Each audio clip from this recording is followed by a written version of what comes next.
Hai hai, ketemu lagi ya di channel Wida Subianto, seorang pemasak amatir. Karena itulah, kalau saya bisa, Anda pasti bisa. Asik. Kali ini kita akan praktek membuat kering tempe. Ya, lauk ini bisa disimpan lama hingga 1 bulan kalau nggak habis duluan ya. Tanpa bahan pengawet, bahan-bahannya murah, mudah didapat, begitu juga proses membuatnya. Saya jamin kalau sudah memperhatikan, Anda bisa memasaknya sambil kaya. Oke, untuk kering tempe kali ini saya buat murni pakai tempe saja ya. Kalau mau variasi bisa ditambahkan sendiri, misal teri kering atau kacang goreng. Oh iya, kering tempe ini pas buat stok lauk di rumah, di kosan, atau stok sahur. Siapa tahu dalam kondisi darurat tidak sempat masak atau kesiangan bangun untuk sahur, kering tempe resep ini dimakan pakai nasi saja sudah enak. Wah. Belanja bahannya juga di bawah Rp15.000 dan bisa dimakan untuk 12 porsi lauk. Wow, murah ya. Oke, bahan-bahannya apa saja? Bahan utamanya jelas tempe. Nah, yang kali ini saya lupa nimbangnya berapa ya. Tapi ini tempe segini lah ya, kelihatan ya. Ini kalau di Sidoarjo ini harganya 2.000-an. Ini kita butuhnya 3 biji. Ngomong-ngomong, kalau di tempat saya beli 3 biji gini bukan 6.000 tapi 5.000. Murah ya. Kualitas tempenya seperti ini ya. Tempe jenis padat dan ini sebenarnya sudah ketuaan, tapi nggak apa-apa, level seperti ini artinya masih bisa digunakan jadi kering tempe. Lalu bahan lainnya sekalian saya sebutkan harganya ya, buat referensi belanjanya berapa. Bawang merah 15 siung ukuran sedang itu Rp2.000. Bawang putih 5 siung besar itu saya belanja Rp1.000 saja. Rawit 25 biji ini 1.000. Cabai merah 18 biji harganya 2.000. Laos 6 cm. Serai, daun salam, jeruk dan 1 sendok makan asam yang dicairkan dengan 9 sendok makan. 4 bahan terakhir ini dihitung Rp2.000 ya. Gula merah iris 6 sendok makan, gula putih 3 sendok makan. Ini dihitung Rp3.000. Resep ini bumbunya lumayan banyak ya, kelihatan kan? Karena memang konsepnya itu bumbu lekoh atau rasanya medok. So kalau dimakan pakai nasi saja itu sudah enak banget. Tips pertama, asah atau pastikan pisaunya tajam hingga saat motong-motong tempenya itu tempenya tidak hancur. Hasilnya seperti ini ya, rajangan tempe ukurannya sebatang korek api. Begitu juga cabai merah dan rawit. Lalu bumbu lainnya digeprek dan dihaluskan. Yang digeprek itu serai dan laos. Sedangkan yang dihaluskan ada bawang merah dan putih.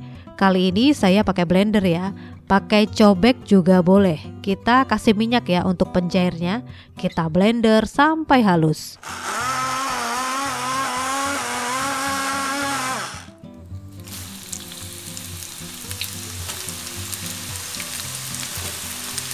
Berikutnya tempe kita goreng ya. Tips kedua, tidak usah goreng langsung sekali. Bisa 2 kali untuk menghemat minyak, atau dibagi 3 atau 4 kali. Ya pokoknya sesempatnya. Kalau saya 2 kali. Pastikan menggorengnya sampai kering ya, karena ini menentukan daya tahannya. Setelah kering, tiris dan sisihkan.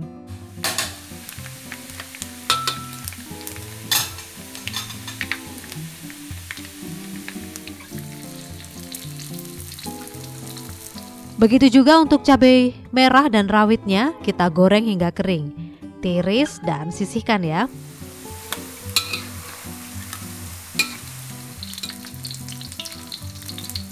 Nah, sekarang waktunya menumis bumbu. Pertama, goreng dulu laos, daun jeruk dan daun salam ini ya.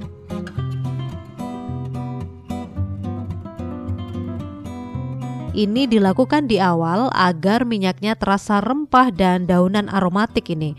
Bila 60% agak kering, masukkan bumbu ya. Tumis hingga harum. Setelah itu masukkan gula merah, gula pasir dan garam.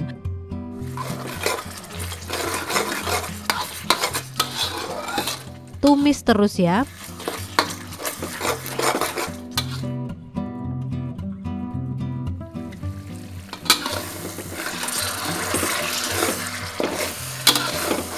Tumis terus bumbu ini hingga kental, keluar gelembung-gelembung udara dan minyaknya terpisah. Ini kalau bahasa Jawa namanya moto ulo atau mata ular. Ini ibu saya yang ngajarin.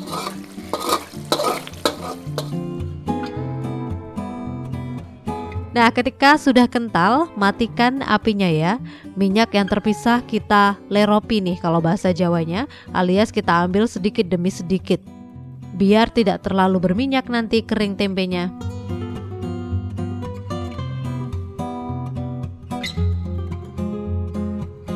Oke, lanjut untuk pencampuran tempenya dilakukan dengan api mati ya. Catat, pencampuran tempenya dilakukan dengan api mati. Campur seperti ini dan jangan lupa cabai merah dan rawitnya juga kita masukkan. Wah, sampai sini ini wangi banget.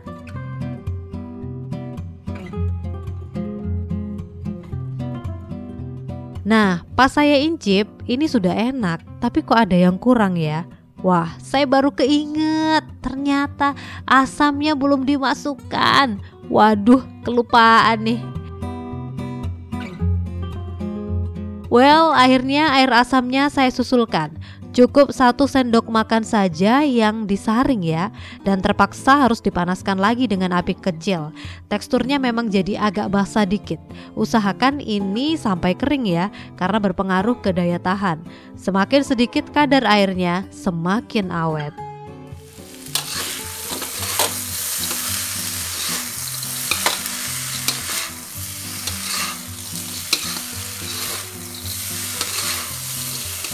Jadi yang seperti saya ini jangan ditiru ya. Ini kesalahan saya, memang saya munculkan buat pembelajaran bersama.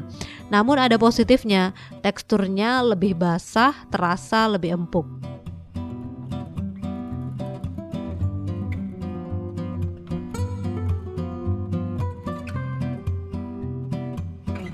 Resep ini memang lekoh banget, bumbunya terasa. Karena goalnya untuk dimakan pakai nasi saja sudah enak, tanpa lauk yang lain, misalnya telur goreng atau kerupuk.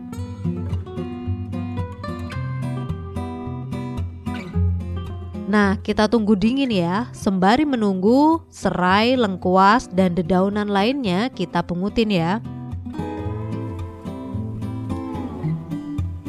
Tara, begini jadinya, berkilauan menggiurkan ya. Sudah diincip, rasanya itu manis, asam, gurih, dan sedikit pedas. Perfecto.